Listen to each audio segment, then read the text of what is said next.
darah, makanan apa yang harus dihindari? Sudah jelas kali ya. Kalau pokoknya yang tadi syarat ketentuan SSM saya itu berlaku untuk semua, termasuk orang yang kena tumor juga. Jadi kalau orang yang kena tumor, maka saran saya sih, kanker atau tumor, coba selama 3 bulan, Anda betul-betul namanya plant-based diet. Plant-based diet itu nggak makan protein hewan, kecuali nabati saja, selama 3 bulan. Tubuh akan recover. Karena yang saya baca dan dalam sebuah tulisan gitu kan, itu ternyata gen-gen kita itu bisa berubah ekspresinya ketika dietnya diubah menjadi diet sayur dan buah, atau diet tumbuhan, bisa. Ya. Jadi nggak masalah, bisa dibantu. Itu saya pernah jelaskan tentang detox menggunakan habatus sauda. Apakah 1 liter diminum 1 hari atau 1 liter diminum 3 hari?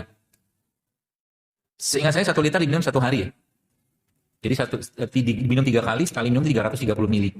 Ya, nanti coba dilihat lagi. Sudah ada yang nulis kok tentang ini. Ya, si Mbak Tuti apa dia tulis tentang. Seingat saya 1 liter, saya juga lupa. Saya buka catatan lagi deh. Jadi nggak keliru. Makanan yang sehat untuk ibu yang sedang menyusui apa? Tadi itu kacang, susu kacang itu juga bisa. Protein. Tempe ini sehat. Tempe ini sehat luar biasa. Harusnya kalau Korea diakui dunia makanan tersehat mereka yaitu kimchi, harusnya juga kita diakui sebagai makanan tersehat di dunia. Cuman sayangnya ini nggak dapat nominasi rendang. Rendang kan sama siannya dibilang sama makanan terenak di dunia kan. Coba dilihat itunya. Seperti itu. Jadi protein, karbohidrat yang sehat-sehat, saya kira makin makan aja. Ya, kalau ibu masih menyusui, maka pola-pola ini tidak untuk ibu menyusui, ibu hamil, tidak. Yang dipakai. Karena itu nutrisinya beda. Bagaimana caranya menambah berat badan namun tetap sehat? Ya, kalau Anda jalan, bawa ransel yang ada batu.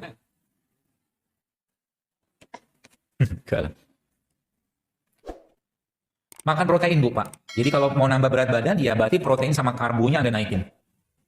Protein sama karbonya Anda naikin. Dan Anda perlu exercise untuk membentuk otot. Exercise dengan cara apa? Ya gampang lah. Yang kayak ibu mau squat gitu-gitu. Banyak kok sekarang. Ada di Apple Store atau Play Store gitu kan juga ada nanti 7 days workout gitu kan. Coba nanti ibu-ibu, coba saya sih kasih challenge sih kalau Anda mau ya. Bapak-bapak juga nih. Tiap sholat Anda push up. Yang kuat 5, yang kuat lebih 10. Tiap sholat. Nanti badan akan kebentuk banget. Ya. Tiap mau sholat 5 wajib aja. Jadi sehari kalau kita push up 10 kali, 10 gitu kan, maka sehari bisa 50 kali. Nanti badannya akan kebentuk sendiri. Atau habis sholat, misalkan cari tempat yang kosong gitu kan, nanti Anda latihan nge-plank. Plank itu begini tuh. Tidak ada jadi browsing aja kayak apa gerakannya. Latihan dari setengah menit, sampai 1 menit, sampai 2 menit. Itu cukup baik untuk membentuk otot. Jadi nanti badan kita akan sterek, dan sterek itu maksudnya perempuan tetap akan seperti perempuannya, laki-laki makan seperti laki-laki gitu loh. Jangan khawatir. Ya. Karena kita nggak pakai hormon, nggak masalah. Nanti kan ketahuan itu. Biasanya yang push up-nya susah, dia menanggung banyak beban di bagian tengah. Jadi kalau udah enak, enteng kan peng gitu loh push up-nya. Sampai kapan? Kalau saya biasa ngerjain sampai Anda nyeri. Kenapa orang binaraga bisa besar badannya? Ada namanya istilah orang yang gym itu kan, karena ada istilah itu progressive overload. Jadi kalau dia sudah 30 kilo naikin 35. Tanya sama ahlinya gitu kan. Supaya apa? Supaya dapat nyeri. Kalau nyeri muncul maka growth hormonnya keluar. Ya, hormon itu akan muncul kalau ada stimulus, which is itu nyeri. Sebenarnya sholat itu juga seperti itu. Jadi kalau Bapak Ibu mengerjakan sholat dengan baik dan benar, maka sholat itu adalah gerakan stretching dan relax yang paling luar biasa. Asal kita ngikutin bagaimana sholatnya Nabi. Ya. Takbiratul ihramnya, bersedekapnya, rukunya, sujudnya, itu merelaksasikan semua, atau mungkin narik, dia panjangin stretching, gitu gerakannya sholat itu. Kalau dikerjakan dengan baik. Ya. Nanti kapan-kapan coba sholat sampai keringetan. Tapi kita ngerjain sholat bukan untuk olahraga ya, sholat itu mah ibadah gitu kan. Jangan dipelintir. Apakah kebiasaan atau pola ini bisa diterapkan untuk anak-anak di bawah 10 tahun? Tidak. Tapi tetap kata sehatnya tetap Anda pegang. Jadi misalkan pagi-pagi sekarang ada anak-anak dia mau sekolah gitu kan, apalagi dengan dalam masa pertumbuhan, Anda tetap butuh kasih dia protein atau mungkin karbohidrat segala macam. Beda sama kita. Jadi anak-anak perlu ketika kita kasih sarapan, tetap perlu kalau mereka. Kita aja yang sudah banyak makan ini yang perlu dikurangi. Kalau mereka sih kondisinya masih relatif, cuman kalau buat mereka Anda harus atur. Jadi pagi-pagi misalnya gini, Anda bikinlah misalkan bubur alpukat gitu kan, kasih kurma atau kasih almond atau kasih chia seed misalkan gitu kan. Itu jauh lebih sehat untuk anak daripada Anda kasih dia nasi sama nugget. Paham ya? Jadi kata-kata sehatnya tetap Anda perhatikan di sana. Ya. Kalau anak-anak tidak mengikuti ala-ala kita. Saya usia 55 tahun tapi berat badan saya 42 kg. Sama seperti waktu gadis. Padahal saya sudah 2 kali melahirkan. Tipsnya apa? Sudah tadi ya. Banyakin protein, banyakin karbo. Ya, naikin bukan, dinaikin karbo sama protein. Dan apa tuh namanya? Anda mulai latihan beban. Apakah pasien dengan riwayat batu saluran kemih boleh makan kacang almond? Setahu saya sih nggak masalah. Ya, karena dia juga serat. Kacang almond itu juga serat dan tidak ada masalah dengan riwayat batu karena justru kacang-kacangan itu kayak almond, pistachio, walnut, dia punya lemak yang beda sama lemak seperti yang ada pada minyak kelapa sawit. Beda. Lemaknya dia sangat baik justru malah untuk jantung, buat pembuluh darah. Jadi nggak masalah, makan aja.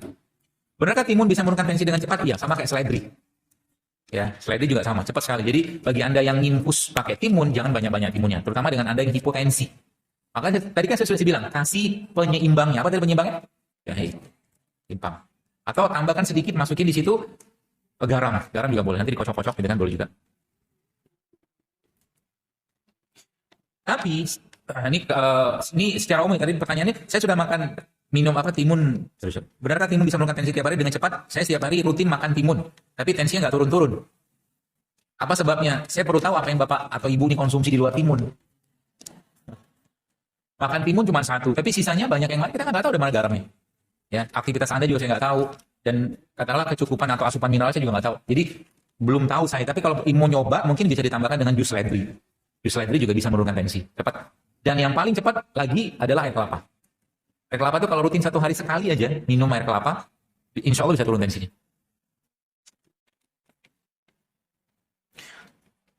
Ibu saya mengidap hernia, apakah ada cara lain selain operasi seperti pola makan atau pola hidup? Ada.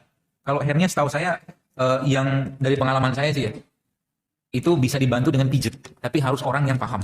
Karena hernia itu kan dia masuk bagian usus, bagian daerah-daerah jeroan tuh masuk ke cincin, kekunci dia. Hernia itu begitu. Maka ini harus direlaksasikan lagi. Saya dulu pernah belajar ilmu urut pijetnya itu. Ya. Cuman bapaknya itu nggak di sini, orangnya ada di Jawa. Ya, tapi kalau bapak ibu bisa ketemu dengan orang yang bisa pijit, karena hernia itu bisa diperbaiki. Ya. Dan untuk makanannya, apa namanya, jangan atau mungkin saran saya sih jangan banyak makan daging, karena berat di ususnya. Makan banyak makanan yang tinggi serat kayak mungkin pepaya, rumput laut, lidah buaya, ya, atau sayur-sayuran hijau itu biasanya tinggi serat tuh. Ya. Dan latihan untuk apa tuh namanya, mengangkat kakinya. Jadi kayak apa tuh namanya, angkat kaki seperti orang tidur, nanti kakinya itu ditaruh di dinding, itu juga bisa membantu ya. Tapi kalau untuk detailnya memang harus diurut. Dari yang saya pernah pelajari dari guru waktu itu memang itu bisa sembuh dengan tanpa operasi, insya Allah. Mau minta resep untuk penyempitan jantung. Tadi ya, yang resep jantung GSR itu bisa dipakai. Isinya apa ya? Kalian tahu nggak? Cuka kan, bawang putih, madu, apel. Ya, ada 4 isinya. Itu semuanya apa tuh namanya? Vasodilator. Vasodilator itu dia membuka pembuluh darah lebih lebar. Jadi Anda yang nggak sakit pun minum itu bagus. Ya, terutama yang badannya masih banyak timbunan lemak, itu bisa bagus minum itu. Ya, karena bawang putih, cuka, apel sama ada madu di situ, itu peranan dia memang merontokkan plak. Saya dulu pernah kasih resep itu ke orang yang mau operasi jantung, tapi masih belum darurat banget. Masya Allah akhirnya dia bisa recover dan badan jauh lebih fit setelah itu. Ya, bisa pakai itu.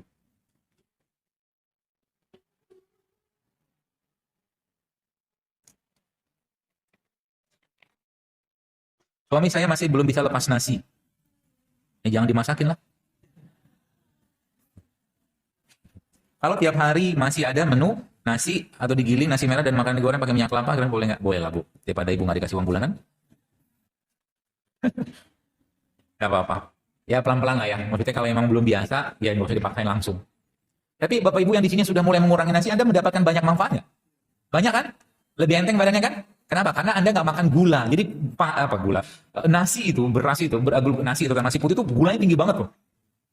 Jadi satu piring nasi itu, saya belum tahu persis berapa itu. Makanya kalau orang makan kayak begituan, dia kalau nggak kepake, nggak ada enzim, nggak ada mineral, nggak ada serat, tubuh akhirnya minta relax, minta istirahat. Makanya orang biasanya habis makan nasi berlebihan, ngantuk.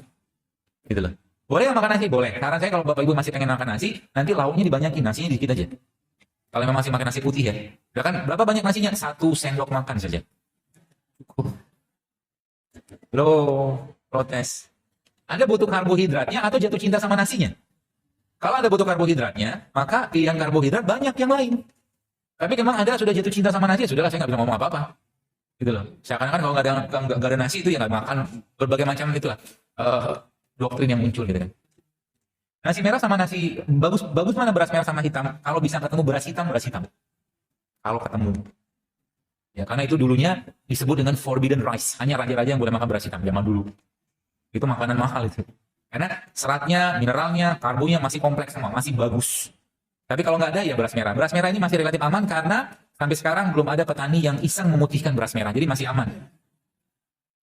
Kalau beras putih kan diputihkan lagi sama dia kan. Beras biasa gitu diputih, kinclongin segala macam, dia bla bla bla gitu. Kalau beras merah mereka masih nggak terlalu lama. Makanya kalau kita mulai beralih ke beras merah, maka insya Allah manfaatnya banyak banget. Termasuk beras merah ini, bos sekalian, kalau Anda blender sama air kelapa ditambah dengan kedelai, itu bisa membantu meningkatkan atau menaikkan trombosit cepat banget. Ada risetnya? Ada.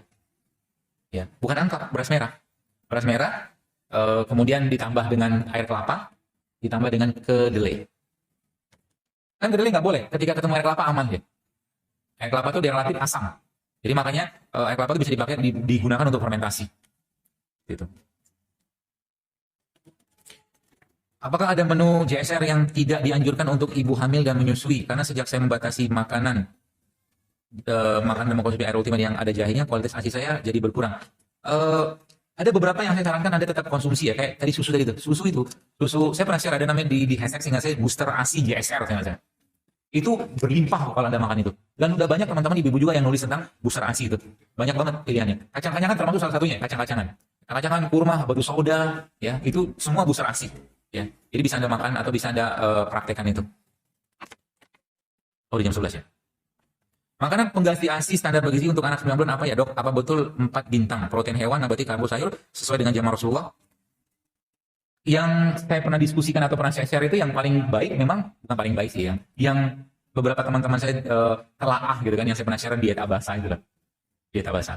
Blue Zone yang tadi, yang orang-orang tadi itu ternyata mereka juga menggunakan konsep itu. Jadi mereka menggunakan sayur, buah, biji-bijian. Jadi protein hewan itu cuman 1/6. Hanya 1/6. Sisanya nabati. Ya nabati. Itu jauh lebih baik. Jadi bagaimana detailnya di zaman Nabi? Ya detailnya kita nggak tahu karena Nabi juga jarang makan. Rasul kan lebih sering puasa daripada makan. Ya. Tapi ada beberapa yang saya baca dalam beberapa buku-buku tentang makanan Quran atau makan tibu nabawi yang Ibnu Qayyim al-Jauziyah itu memang ada disebutkan, tapi nggak secara detail karena ini relatif bukan hal-hal yang berhubungan dengan ibadah gitu. Jadi kita bisa mengkondisikan dengan zaman. Ya. Dokter gizi menyampaikan makanan pengganti ASI terfortifikasi dengan merek tertentu itu aman dan gizinya lebih lengkap daripada MPASI.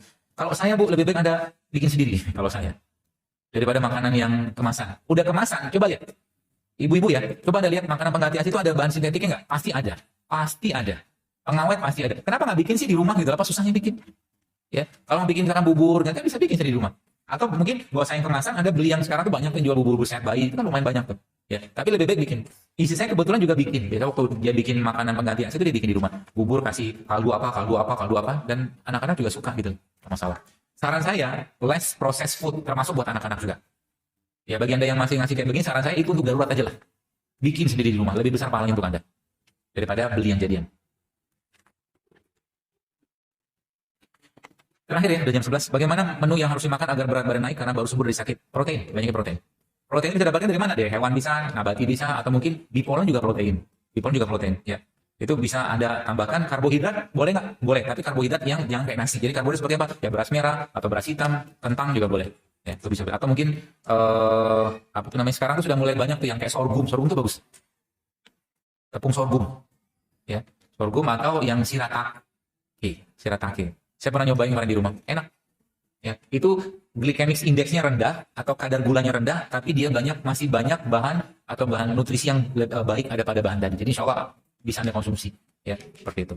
Baik, saya